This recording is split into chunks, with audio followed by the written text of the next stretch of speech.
So I just graduated in May with a degree in computer science at the age of 39 and got my first job in the middle of last month. I figured it's time I make a video about my experience before I start to forget it.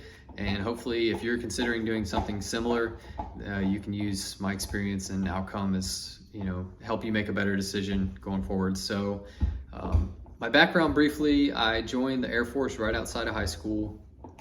I was doing computer networking. I got an associate's while I was in, did a deployment.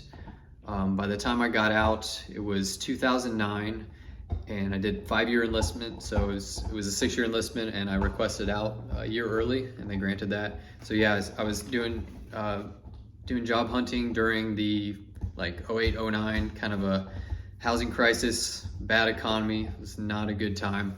I didn't have any certs related to computer networking, just the associates, and I really didn't have a good idea of how to network, or didn't have any mentorship or real guidance going forward to build a career in technology. So needless to say, it just didn't work out. I kind of floundered and ran out of money pretty quickly.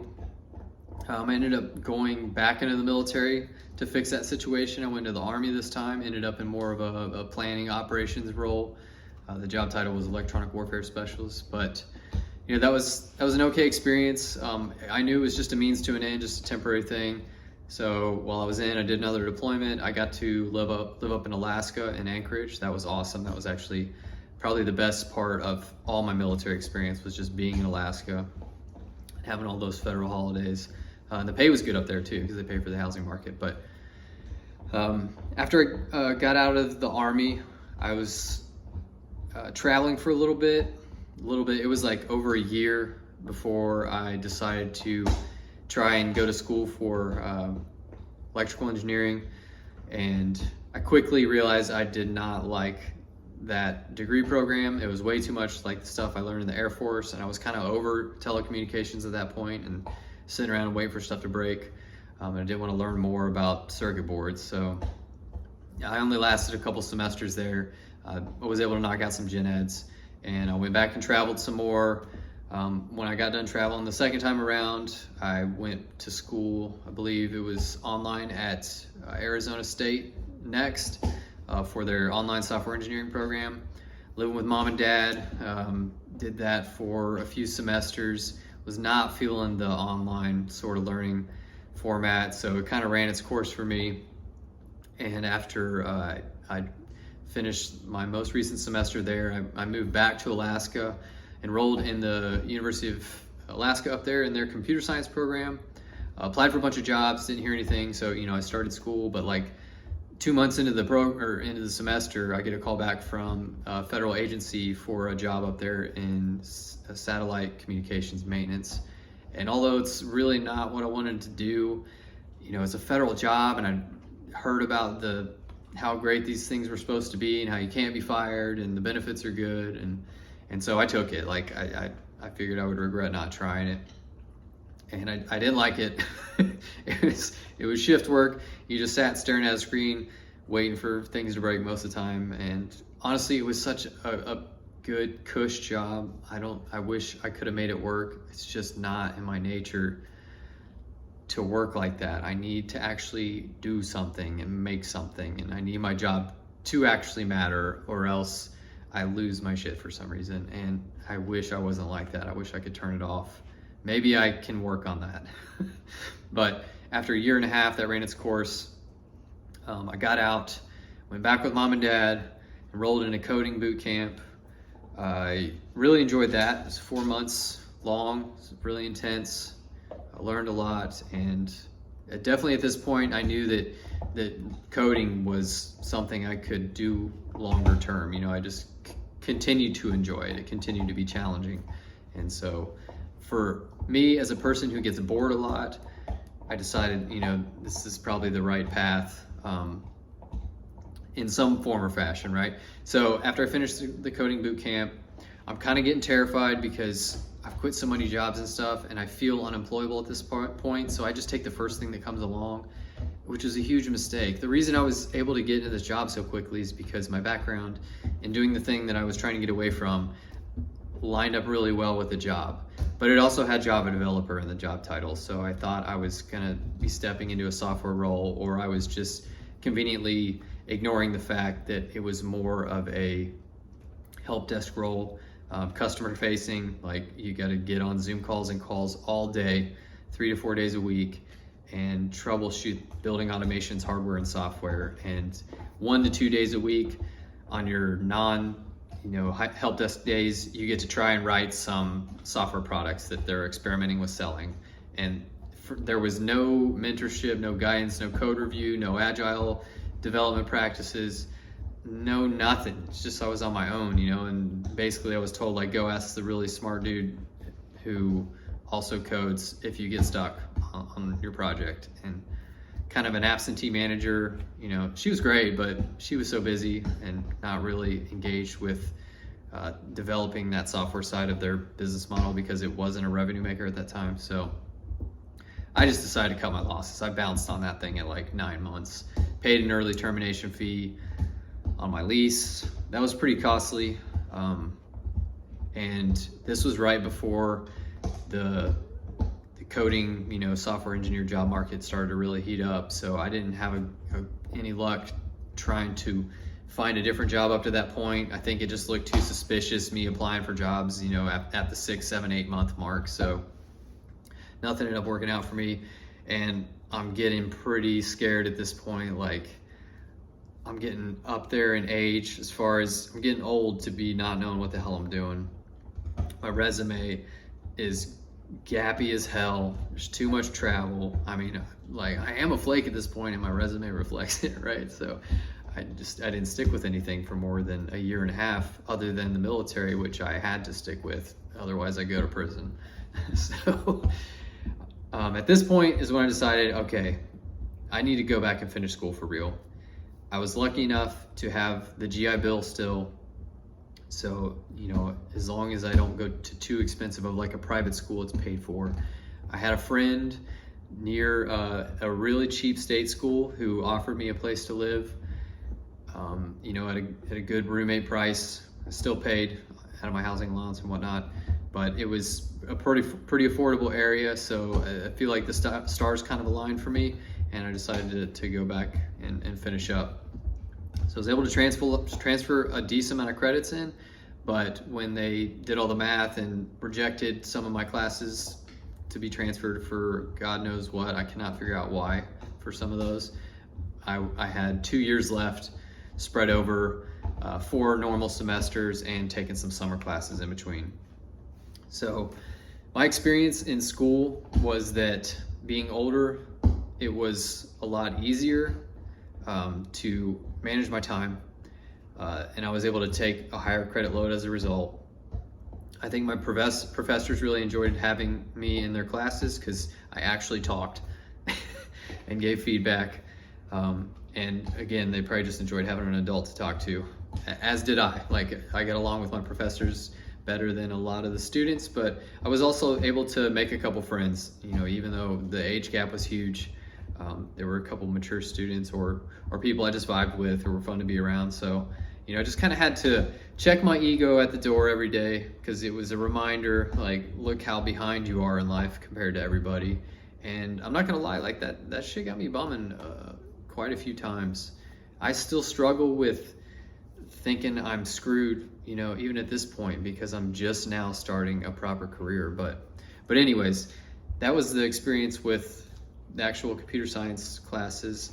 All the classes really. And the computer science classes were a lot easier, because at this point I had self-taught almost all the concepts that I would come across in those classes. The worst part for me was like the physics and chemistry classes and stuff that didn't have anything to do with the job I wanted. Some of it I enjoyed, like history was interesting just because I like history, but I don't need to be told to study that stuff. You can just hand me a book and I'll read it. Like, I don't get anything more out of it by writing papers, regurgitating what some author already said. And likewise in chemistry, I don't enjoy rediscovering the truths that we've discovered hundreds of years ago, or, like, a lot of the stuff's just, it's been sorted out. I don't find interest in categorizing things that exist, whether we categorize them or not. So like biology classes that just irritate me. Physics just irritates me because after, week 5 or 6, you've learned all the stuff you might use in a game engine or to write something simple in a program. And it's just getting off into into the clouds. Like I don't care about orbit patterns or, I just don't care about most of it. Calculus, same, like about the first third of it's interesting, and I see what I can use in code, and then after that, it's just too much. Like, please stop. So that was my experience with classes, but overall, I did well as an older student. I kept a good GPA. I think I graduated with like a 3.81. And yeah, it was all good. So I had an internship in between the 2 years while I was doing the online classes. I was at a Fortune 500 bank, and it was a pretty easy interview process. Advantage number one about going back to school is all of a sudden you're interviewing for internships, and the interviews are not as stringent as you might be used to just coming off the street trying to break into a new career field like adjacent, like coding.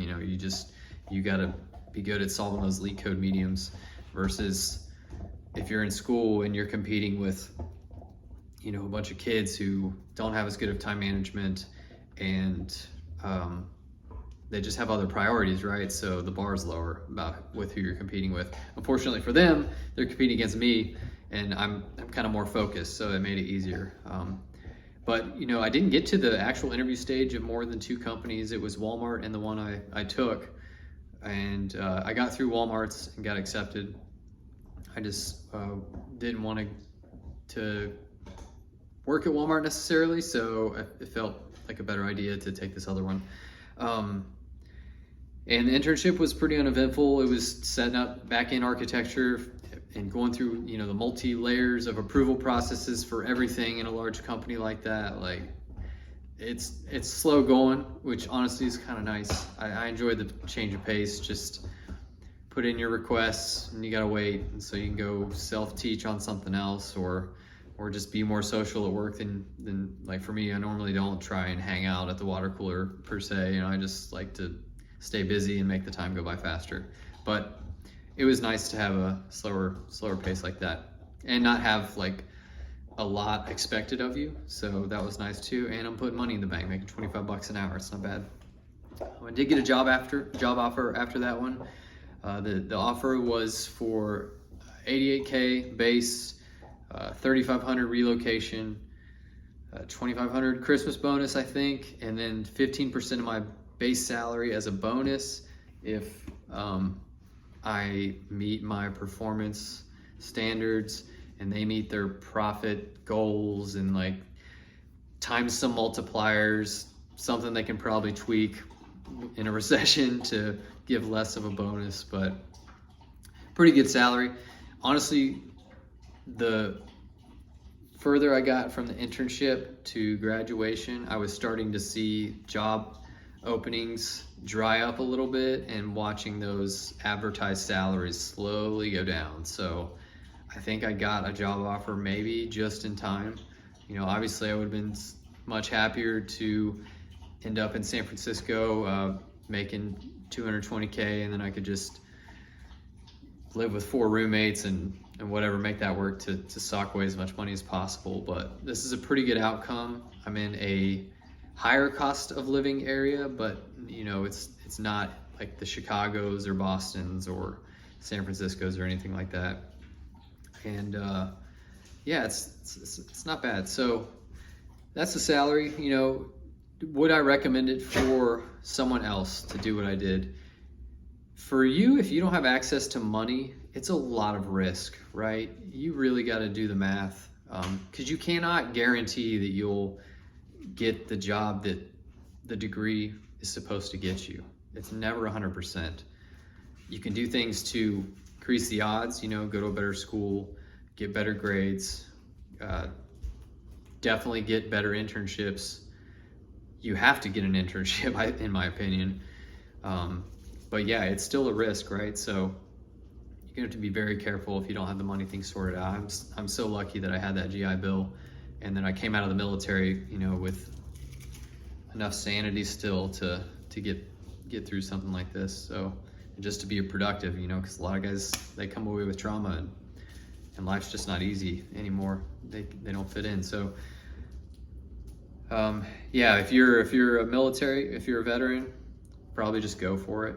You don't have a lot to lose, and you do have a lot to gain. But for the people thinking about going into debt, what you really want to consider is you got to calculate your lost wages over the amount of time you're going to be in school. You need to not go to such an expensive school unless you can get scholarships. And in addition to lost wages, you can tweak the timeline a little bit, right? Because there's no reason to only be taking 13 to 15 credits per semester if you're not working on the side. It's really, if you're good with your time and you don't have any kind of learning impediments, I would say, you know, 16 to 19 is probably better. And definitely go to class in summer, but lighten it up enough. I wouldn't take more than one class at a time during the summer. I was able to take 2 in one summer, but they weren't overlapping. They were, you know, one after the other. And considering what the economy looks like today, which is where wages are still rising, they're projected to keep rising. Inflation, you know, is holding on, but it's back in check. You know, I don't know if we're going to get this Goldilocks soft landing that they've talked about in the news, if you follow any of that stuff. I just don't see how a shirt can be, you know, $60 and people are spending $100 on just a tiny tube of makeup at Sephora, and cars are, you know, 36K new. Like, it doesn't make any sense, some of these numbers. But yeah, assuming some of these prices come down and we don't have the economy crash at the same time, I think things are looking up for some degrees. And, you know, you got to do your research to figure out which ones. I think computer science is still safe. You'd be surprised by how many jobs use computer science degrees that aren't necessarily coding.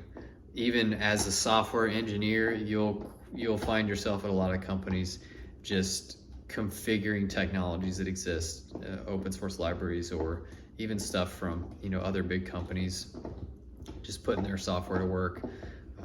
It takes a lot of time because a lot of the stuff is clumsy to hook up and everything. So don't just think that these technical degrees, you know, they're only for the people writing code. There's still a lot of jobs out there, just technical in general, for people with a computer science degree or something similar.